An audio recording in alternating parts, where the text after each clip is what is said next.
Alright, we are back here today. Dan here from VectorSigma.info, sitting with his dear friend and close ally of VectorSigma.info, Bryan Klien. How's everybody doing? So we're going to talk about the deck that you piloted to a second place finish in a 31-person qualifier to earn your qualification for December. Let's get into why you wanted to play Shockwave. I just like the idea of having additional information by knowing the top card of your deck at all times.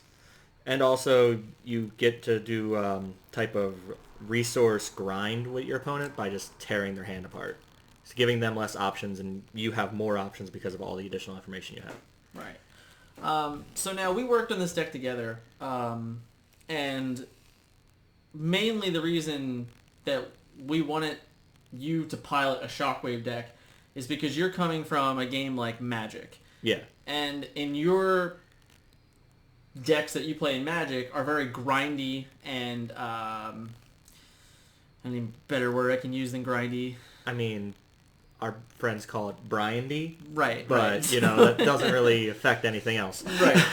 So, Shockwave presents that type of grindy game in Transformers. So when I looked at Shockwave, I thought Shockwave was like just the great character for you, and on top of that, you liked Shockwave. Yeah. So trying to like get you into the game and get you into a more competitive way into the game, it felt like the perfect character to start with. And we decided to go with the Specialist route, mainly because what I had realized in my Shockwave testing, and you did some testing with me, is that the Shockwave deck was having trouble killing things. Yeah. And it wasn't like it was 1 damage off, it wasn't 2 damage off, it wasn't 3 damage off. So it's not like it was a burn spell away from killing things. It was like 4 or 5 or 6 damage off most times. Which is why we ended up going with the mixed deck instead of just straight blue. So part of the reason that you ended up doing that is because you got oranges in the deck now, and you also have a lot more ways to get more upgrades in play. Yeah. Which is what I want to get into the deck. So we ended up going all about Swoop, or Dinobot Swoop. How many times a day did you flip Dinobot Swoop? 2. Right. So, like, you played in a 31-person tournament, 5 rounds, a top 8, a top 4, and the finals. Yeah. And all day you flipped this guy twice. Yeah. That's important for people to notice. This guy doesn't matter. He's just a 6-drop. Every once in a while, you're going to flip him to get to 5 attack. I mean, how many times did you flip him to go back? Never. Right. Because I only flipped him twice. There you go. Skydive is, in my opinion, just the body. Yeah. Right? He's just a setup. He odds are he's the one you're going to attack with first, because you're just going to have him just eat damage while you're Voltroning up Shockwave. Right. And he's a specialist. And then our big guy Diesel, Mr. Shockwave, in case everyone doesn't know what he does by now, anytime during the game, you look at top card of your deck. Anytime. Yep. Anytime. In between flips. All day. you can always look and see what's going to happen. So you could slow roll your opponent if you want. Don't recommend doing that. Second effect is you can play Decepticon cards or secret actions off the top of your deck. Now, the way this deck played, how often would you find yourself doing that? It would happen every now and then. Odds are it would just be more using his ability to look at the top cards, so then I could just use one of the specialist cards to play it off the top. All right. Let's get into it. And then, of course, when you flip back, your opponent discards a card and you draw a card, which is the key to the deck. Part of the grind. Yeah. All right, so let's just get into it. Let's get into the bread and butter. This is a mixed deck, so because it's a mixed deck, we took the best of both worlds, and we're playing the best of each type of weapon. We got 3 grenade launchers and 3 Energon axes. How hard was it for you to play Energon axe? Not hard at all. Right. My guys would always have damage on it, and I just would... The saddest part is how often Skydive would get it and just wreck people because... Right. Because, like, he would attack first if you were on the play. Yeah. They would have a mediocre attack back, and he would live. And then they would leave him alone for the rest of the round. Yep. And then you would untap, and you'd get a free Energon axe on him. And now this guy's a 6 attacker. With Pierce 2. With, maybe even a field communicator or some crap. Yeah. So, it adds up if they leave him alone. Like, was multiple times during the day where he was attacking for 7. Right. And then the Enforcement Batons is the safety net. Green, when you need it, you need it. Yeah. Right. All right, let's get into... That didn't get played as much during the week. How many Battlemaster decks did you play against? I actually didn't play against any Battlemaster decks. And that's why you didn't play the card. Yep. So there you go. But it's in there, because it's important. Yeah. Let's get into the utilities. So the bread and butter is going to be Field Communicator. Yeah, Field Communicator is great. Just playing additional weapons or anything else throughout the course of the game, just by knowing what's on top of your deck with Shockwave, makes it so much easier. Yeah. And then Energy Pack and Gyro Blaster each serve to a different greater good, right? Yeah. So like Gyro Blaster is good in the early game. Gyro Blaster is good in the early game, or if you're going against like heavy bold strategies. Mm-hmm. I did have to side in one time for a toughness matchup. Okay. But that only happened once. Usually it was Energy Pack that would just go on Shockwave, and then Shockwave would just not die ever. You have 21 health Shockwave. Yeah. And you're just like, kill me. I mean, there was a time when he got down to 20, but he still wasn't dead. 21 health is a lot. Yeah. And then, like, we'll get into it a little bit, but... I mean, that's getting close to Metroplex there. Once again, like, the combo is the Field Communicator and the Shockwave effect, because you always get to look at the top card deck. So this card's never dead. Exactly. So you always get to know exactly what you're going to play. I mean, there's times when, like, I don't want to play that card. Right. So, like, especially if you have him in bot mode, and you see the card on top, and you're like, I don't want to play that card. Let's see what's going to happen when I draw it, and then I could draw it, and then, ooh, there's a grenade launcher on top. Right. Which then I'll play Field Communicator, play Grenade Launcher, and then... Right. Now, the big thing is that we saw the power level with Field Communicator, and because of that, and little shout out to Power by Primus, Jamie, he was playing Scrounge. Scrounge is probably one of my favorite cards in the entire deck. Right. Like, for me, the big turnaround for this deck was Scrounge. Yeah. I think in all of our testing... Had we had this card, even in like the blue versions, it would have been a big difference. Oh yeah, definitely. Because just the fact of this deck is so equipment based that just being able to play 2 equipments in a turn is what you want to do. Mm-hmm. Now, following up off that statement, before we go off the double equipment, I want to bring in Reclaim also. So now Reclaim's only really a combo with Field Communicator, but it's still the same scenario. Like, you're going to be able to reclaim whatever you want back. In this deck, getting back a card such as Grenade Launcher even. That's not necessarily true. It also works with Shockwave's weapon itself, because it's a Heptagon card, so you can play that off the top with that as well. Yep. But what I was basically just saying is that Reclaim with Field Communicators is going to enable you to play whatever cards in your scrap pile. So like the idea of like even just using your Grenade Launcher on turn 1 with Dinobot Swoop, and then you reclaim it back, and then you get to Field Communicator and do it again. Or you get to flip Shockwave, draw it, do it again. Just the extra combos with it. But to go off what you were saying about Scrounge, the big thing about Scrounge for us was that the idea of using your action to play a second upgrade. Yeah. Right? So we wanted to play more off that, and that's why we ended up playing Bolster. So Bolster, it's not as good as Scrounge, right? Yep, because it only puts your defensive upgrades in. It only puts armors into play. But a lot of times you can get people with them. Right. Now, just so we can go on record here, you were playing 3 force fields in your deck. Yes. How many times did you bolster in a force field? Never. Right. And this card was still good. It was good because, what's the name of the other one? Sturdy Armor. Yeah, Steady Armor. Steady Armor. Sturdy. Yeah, Sturdy Armor saved a lot of damage. Right. So the whole point was that you were able to take your turn, go on the offense, play a card like Grenade Launcher, or play a card like LV Gamma Disruptor. Yeah. And then, as your defensive action, either you were able to Scrounge and put another upgrade in play, or you're able to play a Bolster, which most people thought was probably an Infiltrate the first time in your game ones. Yeah. So they're assuming that you have an Infiltrate, and they're like, all right, I'm not going to play my orange card. And the next thing you know, you're like, all right, Bolster, put my Sturdy Armor into play. And they're like, oh, I didn't play my orange card. Yep. And then I got blown out because you just got +2 defense. Sometimes with the secrets, they just get got. Yeah, exactly. Which is the biggest reason why I liked Bolster for the deck, was the idea that like it went so well with the idea of what Scrounge was doing for the deck, was that it wasn't green, which is a little bit, but it was a secret action, so you are able to play it with Shockwave. So you still have that extra way of getting it into play. So these are all basically just all, as you see, they're all working together to get more upgrades in play. This card is going to go back to the core of the deck, though, right? The Gamma Rage. So the Gamma Disruptor Launcher, along with Unconventional Flying Objects and your flips. you're an orange deck. You're kind of a mixed color deck. Yeah. And you're this aggressive deck. But you were still... How often were you able to keep your opponent off a hand? Every game I won. Right. Anytime I would play Gamma or Flying Object, they would just be like, great, I'm just down so much. Yeah. Especially when you go to a turn where you flip him back to ship mode and then play Flying Object, and then you steal 2 cards out of their hand. Or sometimes 3 if you play another Gamma. Yep. Like, I had many games where it was just, oh, you have 1 card in your hand now. Okay. Go. Exactly. So they're on top deck mode, and it's not feeling good for them. Right. Like, they're getting either an armor, a weapon, or an action, and I'm still doing both. Mm-hmm.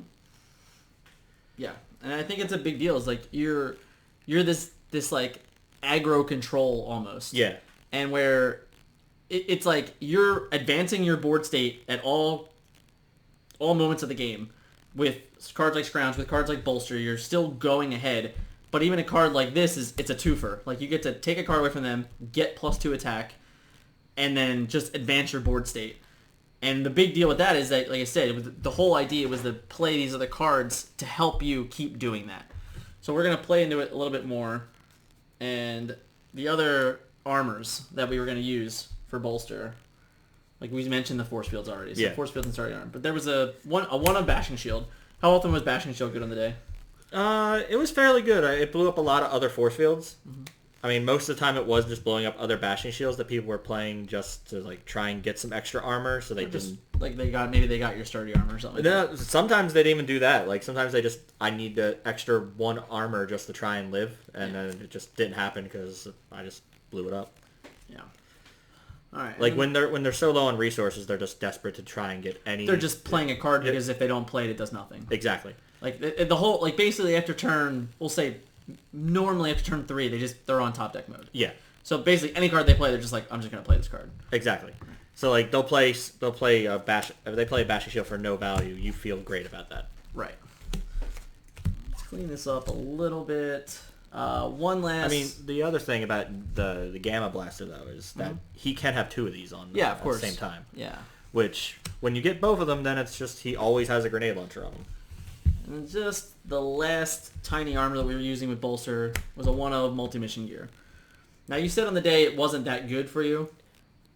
It's really because I never actually saw it, or anytime I did, it was when I was flipping on attacks. Yeah. So it would give me that extra just 1 damage on attacks. Yeah. But for me, what this represents is all the actions that they didn't get to see yet.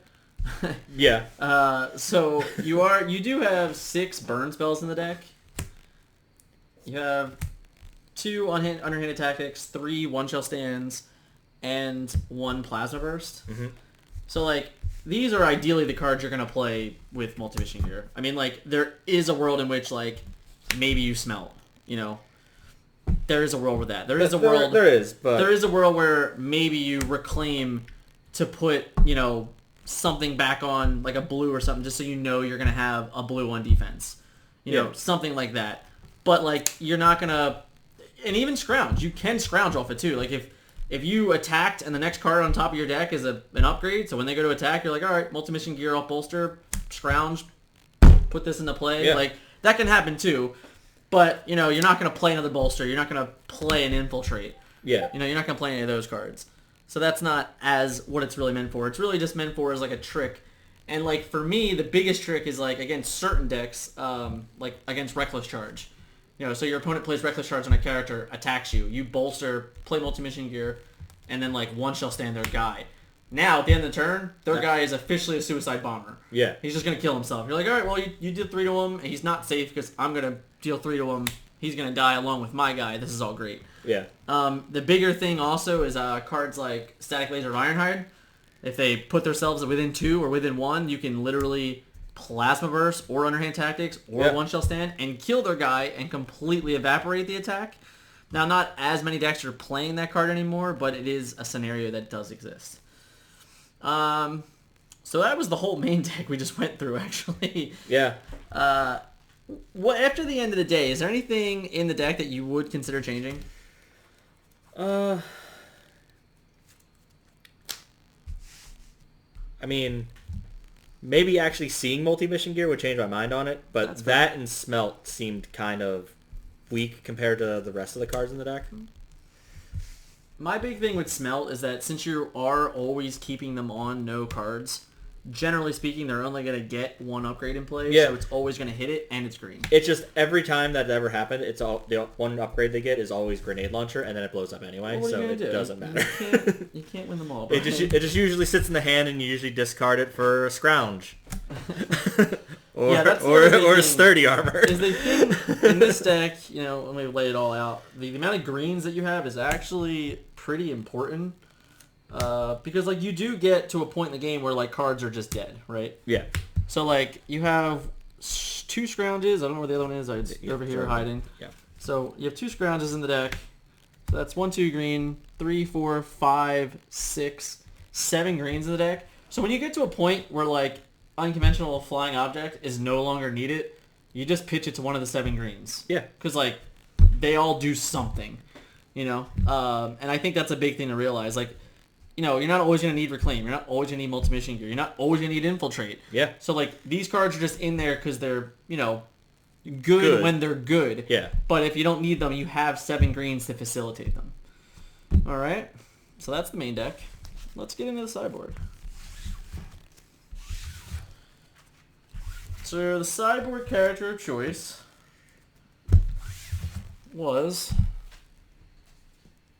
RC. Yep. So generally speaking, it was a quick switch, right? You just took Skydive out.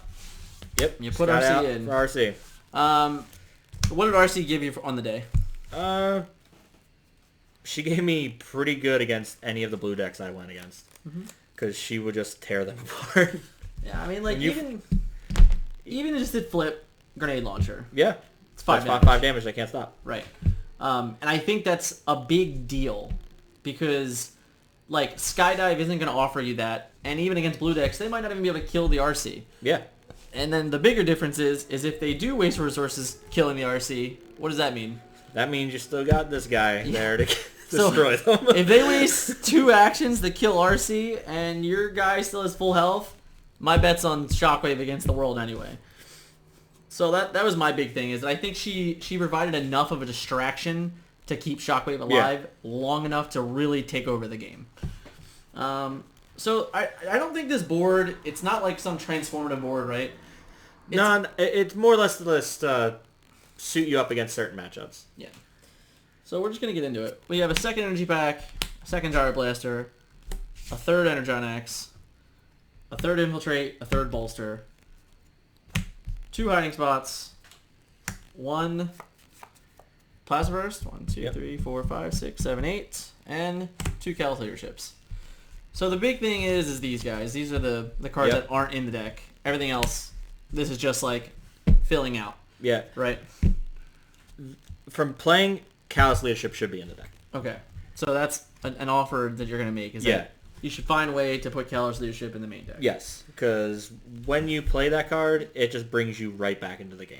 Yep. If they get a good hit on Shockwave and you're able to just heal that back off, even if you just put that damage on Swoop, or sometimes even putting it on RC. If you kill your RC to make Shockwave at full health again against the blue deck, they're not going to be able to stop that. Right. I agree. Yeah, I think for me it was just like you said, it was just filling out the deck. In games that Infiltrate aren't good, you just get hiding spots. In games where you don't, Bolster's not that good against blue decks, so you just take them out, but then you get hiding spots, and you just force them in. So, anytime they want to go with Pierce, or if they want to try and set up a big turn to kill RC, you're just no, you can kill Swoop, and I'll just get another attack with RC. Same thing with Gyro Blaster. Right.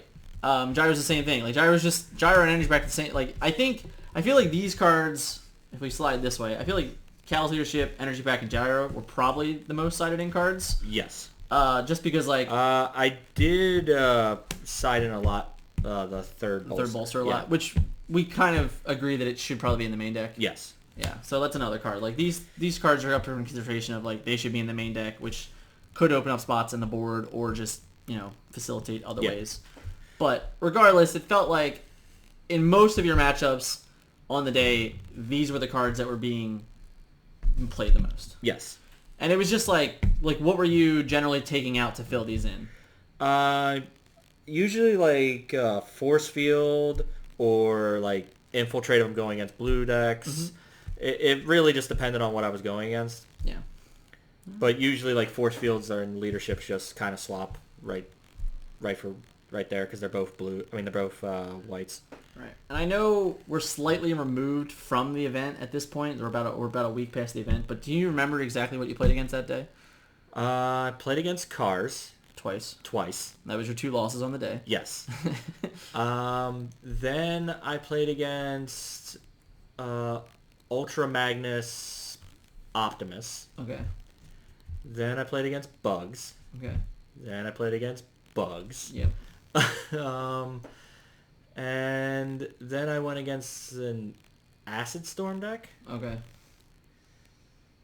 And Top 8 was Cars. Top 4 was Iron Storm, Trigger Happy. Yeah, the Trigger Happy deck. Yeah. And then the finals was the Cars again. Yeah. And your only 2 losses of the day was the deck that won the whole event. Yeah. So I mean, I can't really complain. as a whole, I think the deck performed up to what you wanted. Yeah. And I just want to congratulate you again on your queue. We'll see you in Philly, even though you live here. Yes. That is an accurate statement, Dan. All right. Thanks for joining me, Brian. Yep. No problem, Dan.